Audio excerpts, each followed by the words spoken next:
Going away from home is not what anyone wants, but it's what's got to be done. This is what it takes. I'm here for a purpose, so that's the reason why I'm in Dallas. It's basically up early in the morning, ice bath, train, come back, eat, sleep, repeat. The same as it is in London to a degree, minus the 1% distractions. And in a game of sports where it's based on margins, 1% make a big difference.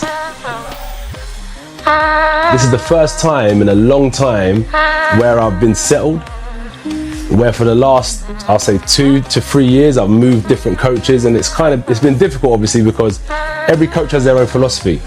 So now I'm with Derek James. This is my second camp. The first time here I spent 9 weeks. It wasn't a lot of time, but so we had to get down to business straight away. And now my second camp, and what I find myself doing now is being able to express myself more. When I was with him, I understood now. He was like, I don't want you to do this, I don't want you to do that. This is exactly what I want you to do. And our goal was just to win the fight. Come back to world-class boxing gym as a winner. And I've done that, and now we're building once again. One thing though is hot, but only snowflakes complain about the people. I got this little fan on. If it weren't for that, bro, I swear to God, I'd be dread. You can buy fucking aircon and bitch it out, or fucking open the door, get some fresh breeze, and you train through it and you get stronger mentally. Yeah. That's it. You get stronger mentally, deal with it. There's the door. If I don't want to deal with it, I can leave. You need to take one step to start the race. And that fight with Franklin was my first step at the start line. We've got a long way to go in terms of where I want to get to, but I'm in the race, and that was the most important thing, was to get in the race. There's nothing better than winning. I've been on both ends of the coin. I've been on the losing side and I've been on the winning side. Winning isn't everything. Winning is the only thing.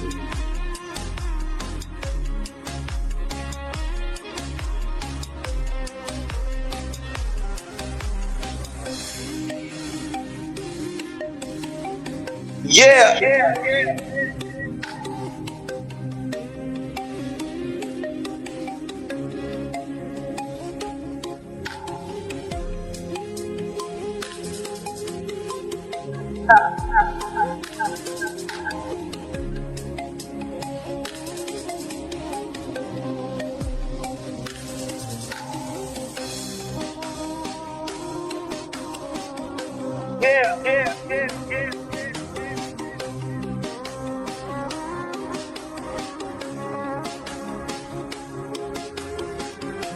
A lot of boxing, a lot of sparring, all the physical training, running, lifting weights, that's beautiful.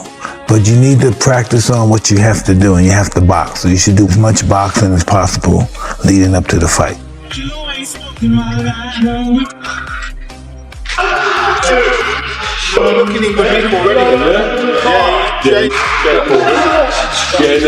Yeah, it's long run. You do some pads then?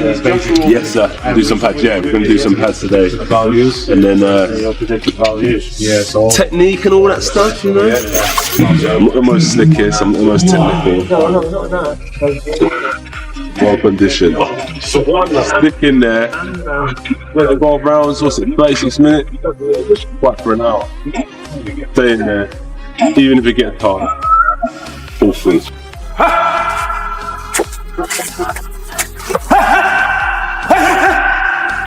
Go again. Good. Uppercuts, bang. Time, well done, mate. Good.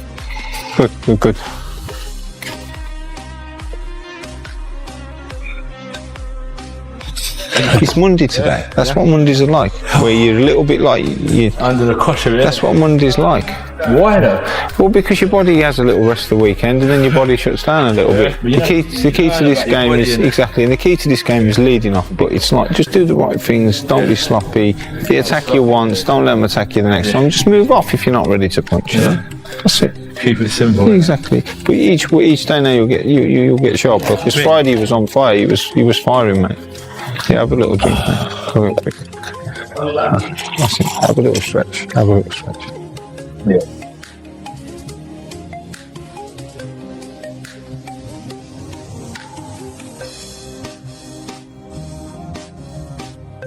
I'm looking at my eyeballs are the ones facing off against the mic.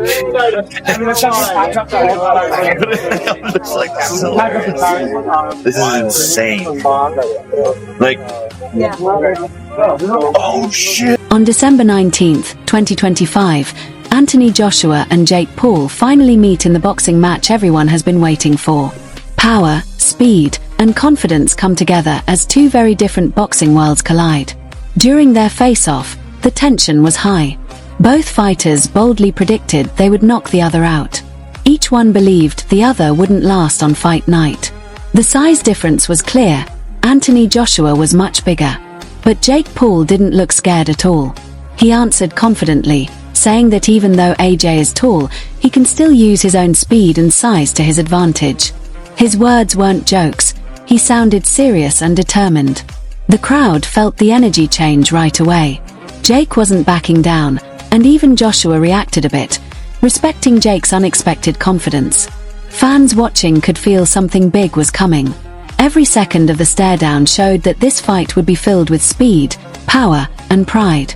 And as the face-off ended, Jake repeated his belief with a calm but dangerous tone, hinting that he has a surprise planned, something he thinks Anthony Joshua won't see coming. Necessarily fair to AJ. I just know that I have the power and the timing. It's the shots that you don't see coming that knock people out. And I'm a tricky knockout artist that people don't give me enough credit for. I've won knockout of the year.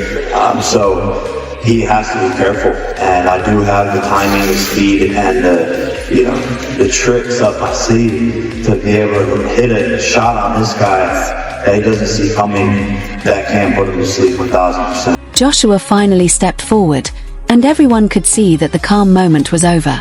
He stared at Jake like a man who has seen many brave challenges before, but this time he wasn't entertained.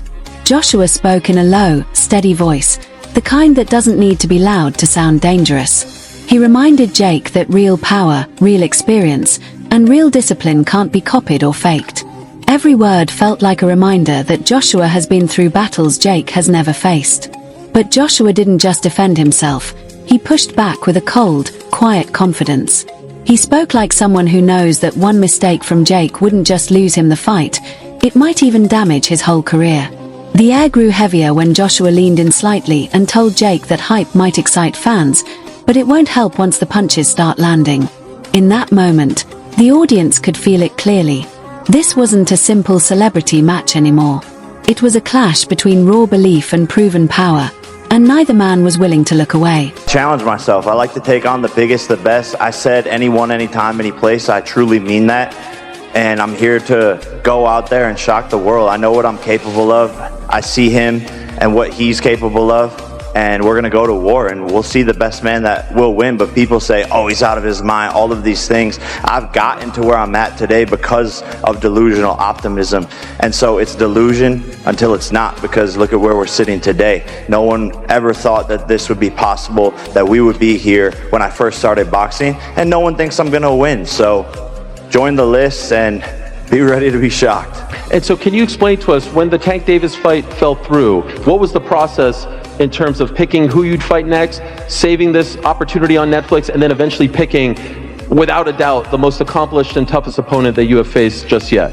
Yeah, well, Joshua was always in the plans after Gervonta, and we just started talking to a bunch of different camps. Tommy Fury was scared per usual, wanted more time. Ryan Garcia was scared. Terrence Crawford said yes, but wanted to do it later next year. I was like, let's get a fight in right now. Anthony Joshua said yes, he was ready in December, let's run it. AJ, my man, Femi, it's good to see you. It's great to see you. How did this come across your radar? And could I ask, what was your initial reaction when you found out that there was a possibility of fighting Jake Paul this year on Netflix? Thank you for having me. Well, you gotta give credit to Jake and his team. They reached out to me to be. His words showed that he wasn't a fighter looking for fame. He was chasing a chance to change the story of boxing itself. Jake spoke with a confidence that made everyone watching stop and wonder if he could actually do the impossible. He wasn't going into the ring hoping for luck. Every sentence showed that he truly believes he has what it takes to change everything. The tension between Jake's ambition and Joshua's legacy grew stronger, Like both fighters were getting ready for a storm only they could feel. Fans could feel the electricity in the air, the kind that comes when something historic or chaotic is about to happen. Then Jake switched from emotion to strategy. He began speaking like someone who had studied every detail of Joshua's style. He broke down footwork, timing, and angles carefully, almost like he was showing the audience a chess match in real time. His confidence wasn't just for show. It came from studying, training, and believing that smart movement and technique could beat pure size and strength. In that moment, it became clear, this fight isn't only physical, it's mental. And the mind games have already started. Yeah, look, he's one of the best heavyweights ever. But I believe that fighting a smaller man is oftentimes harder as a heavyweight because of the speed difference and because of the foot speed, because of the angles, because of the head being off of the center. And so all of that power is great, and he's knocked people out. I just have to avoid that one shot for 8 rounds, and I believe that I can do that. So when I'm bouncing around the ring, jabbing, weaving, and doing all of these things, I know I can pick them apart and score points and make this a very, very big contest. People say, oh, I respect Jake Paul for getting in there. No, respect me because I'm about to win. As the cameras moved from the tense face-off to the training gyms, fans finally got to see how hard both fighters have been working. The partnership between Mike Tyson and Anthony Joshua is already making a difference. Joshua shared that he added a powerful but risky neck exercise taught to him directly by Tyson. These are called neck bridges. They're common in wrestling, but many physiotherapists warn against them because they can be dangerous. Joshua explained that the exercise doesn't just build neck strength, it also increases flexibility. This creates a strong base for taking and giving powerful punches. He said these muscles are crucial for fighters at the highest level, giving him toughness and control that separate true champions from challengers. Every rep and every second of that training is there to build the kind of strength that could make December 19th a night fans will never forget. Another neck exercise I got from Mike Tyson. A lot of wrestlers do this. Quite dangerous actually. Physios don't like this type of stuff, but it's good for neck conditioning. It's called neck bridges.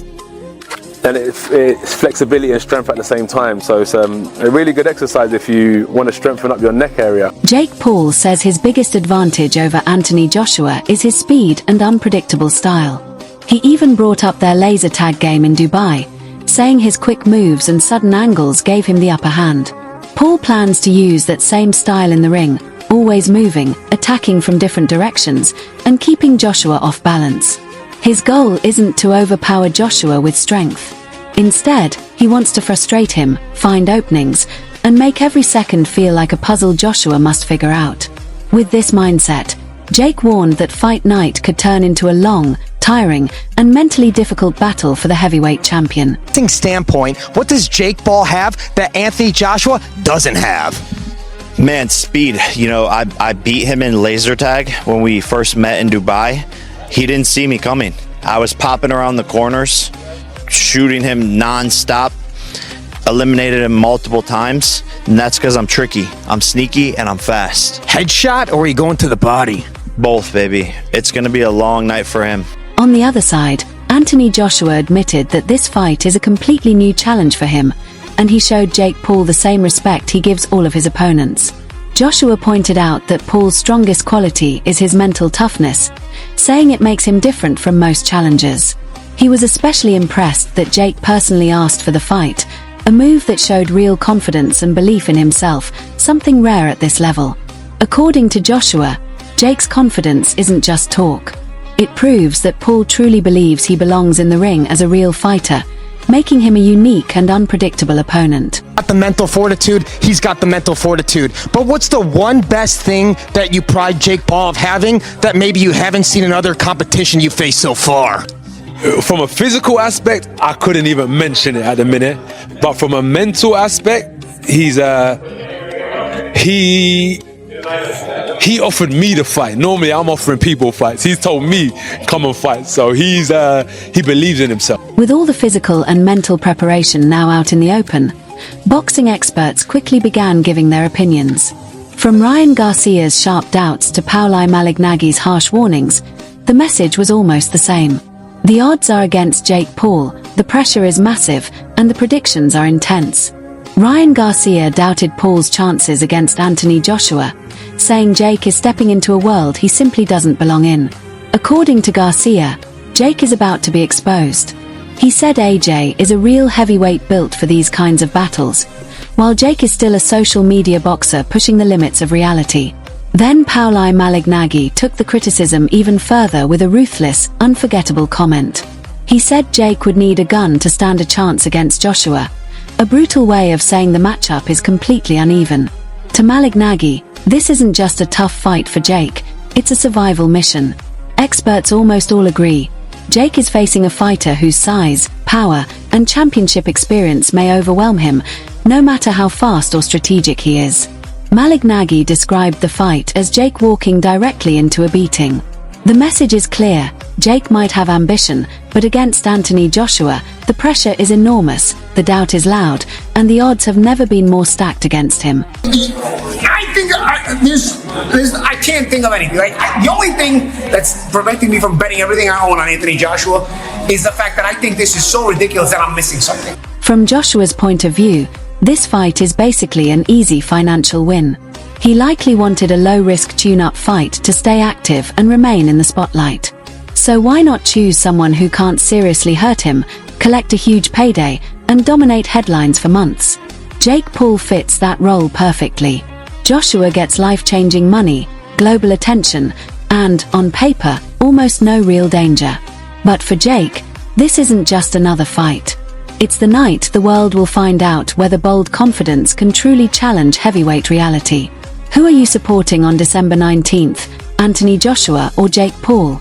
Share your prediction in the comments and explain why. If you enjoyed this breakdown, hit the like button, subscribe for more fight analysis, and turn on notifications so you don't miss any updates before fight night. Let's discuss like true boxing fans. This one could go down in history.